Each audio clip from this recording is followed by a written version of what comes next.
You aren't lazy, you aren't unmotivated, and you definitely aren't broken. You are simply caught in a biological loop that was designed to keep you alive in the Stone Age, but is currently sabotaging your life in the modern world. Think about that project you've been putting off, the conversation you're too scared to start, or that constant, low-grade humming in your chest.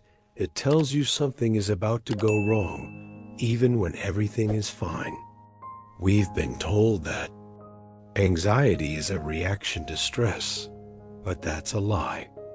Your brain is lying to you.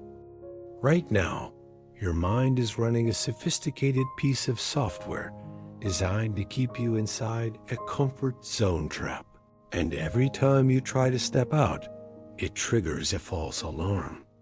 This video is the manual on how to override that system. If you've ever felt like you're standing behind a glass wall, watching the rest of the world move forward while you're stuck in place, you need to understand one thing. You aren't stuck. You're just being successfully manipulated by your own biology. We need to talk about the high-stakes reality of your inaction. Every day you listen to that voice, the one that says, "Not today," or "I'm not ready," you aren't just delaying your success. You are actually training your brain to be more afraid. This is the biological loop in action. When you avoid a challenge, your brain gets a hit of relief. That relief feels like a reward, which reinforces the habit of avoidance. Before you know it, waiting until you're ready becomes your default setting. But here is the secret the self-help industry won't tell. You will never feel ready. Confidence isn't a prerequisite for action. It is a byproduct of it. By the end of this video, you're going to understand exactly how to stop being a passenger to your own fear and start being the programmer of your own mind. Let's perform a pattern interrupt on how you view your own anxiety. Most people think anxiety is a sign of weakness, but it's actually your brain's way of being overprotective. It's like having a smoke detector that goes off every time you light a candle. It's loud, it's annoying, and it makes it impossible to focus, but there isn't actually a fire. The problem is that we've been conditioned to treat every beep like an emergency. We stop moving, we retreat, we hide, and in doing so, we confirm to our brain that the candle was actually a house fire. This is why anxiety feels like it's blocking you. It's not a wall. It's a hallucination that you've mistaken for reality. Your brain would literally rather have you be miserable and safe than happy and uncertain. It prizes survival over fulfillment every single time. To break the habit of anxiety, we have to stop treating our feelings as facts. We have to start looking at that internal alarm and saying, "I hear you, but I'm going anyway." Over the next few minutes, we are going to dismantle the illusion of fear and replace it with a strategy that actually works in the real world, not the one inside your head. To dismantle the habit of anxiety, we have to understand the fear illusion. Most people treat fear like a stop sign, but in reality, it is a compass pointing exactly where you need to go. Your brain is a master storyteller, and its favorite genre is horror. It takes a simple unknown like a new job, a first date, or a creative project and fills that void with the worst-case scenario. This is the future-based anxiety trap. Your mind isn't reacting to what is happening. It is reacting to a movie it's playing about what might happen. The biological cost of this is staggering. Every time you visualize a failure, your body releases cortisol and adrenaline as if that failure is actually occurring. You are literally traumatizing yourself with your own imagination. This is the karma of fear.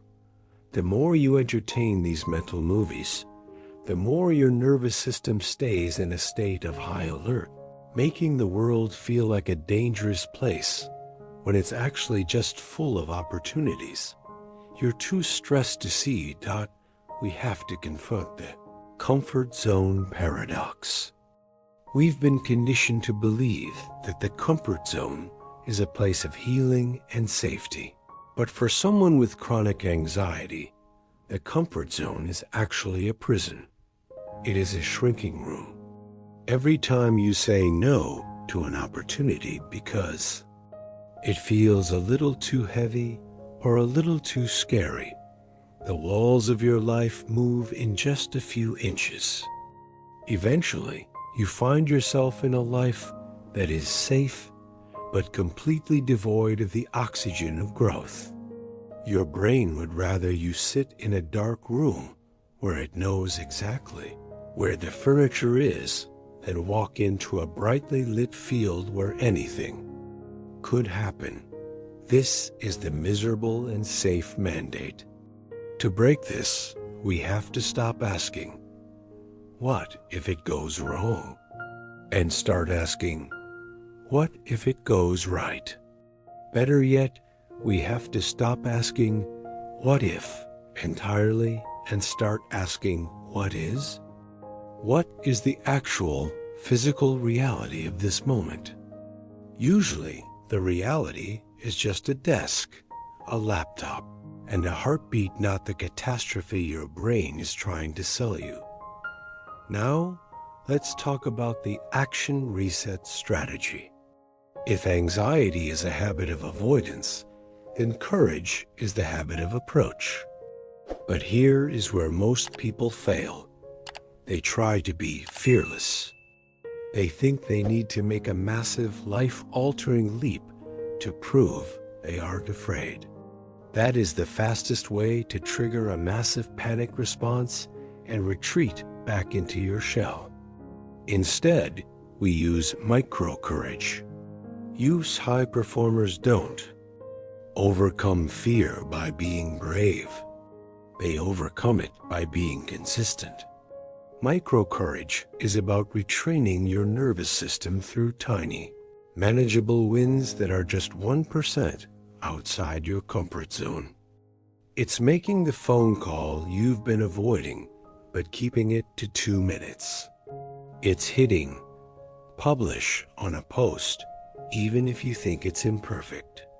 These small actions send a powerful signal back to your brain. I did the thing, and I didn't die. Every time you do this, you are literally rewriting the neural pathways of your fear response. You are teaching your brain that uncertainty isn't a threat. It's just information. We aren't looking for a total life overhaul today. We are looking for a shift in momentum. We are moving from defense to offense, one tiny, uncomfortable step at a time. We have been conditioned to believe that we need to feel better before we can act.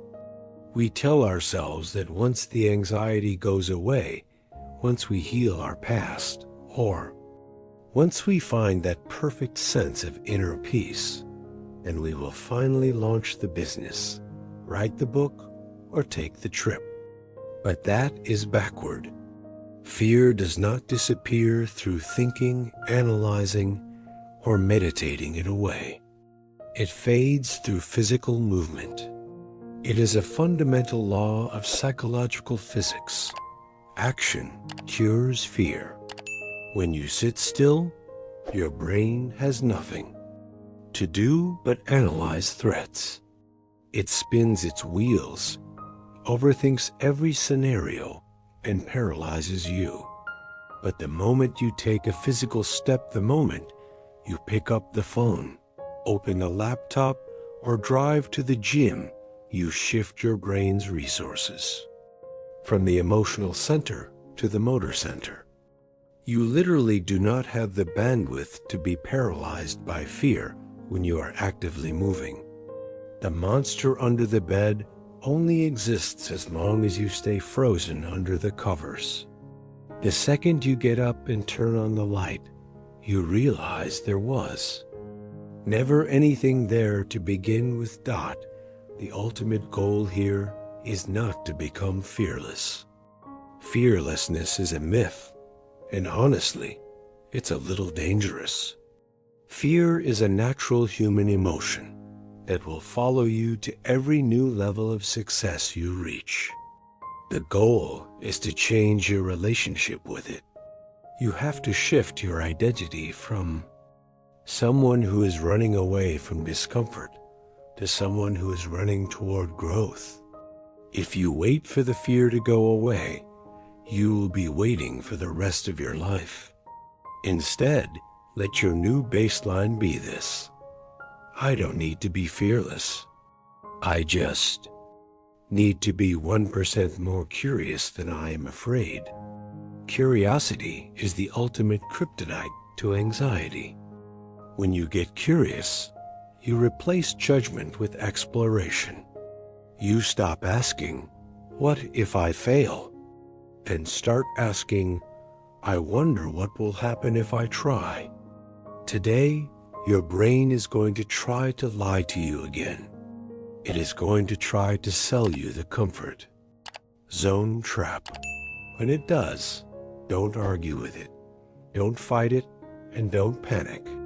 Just smile at the alarm, get curious, and take one tiny physical action anyway.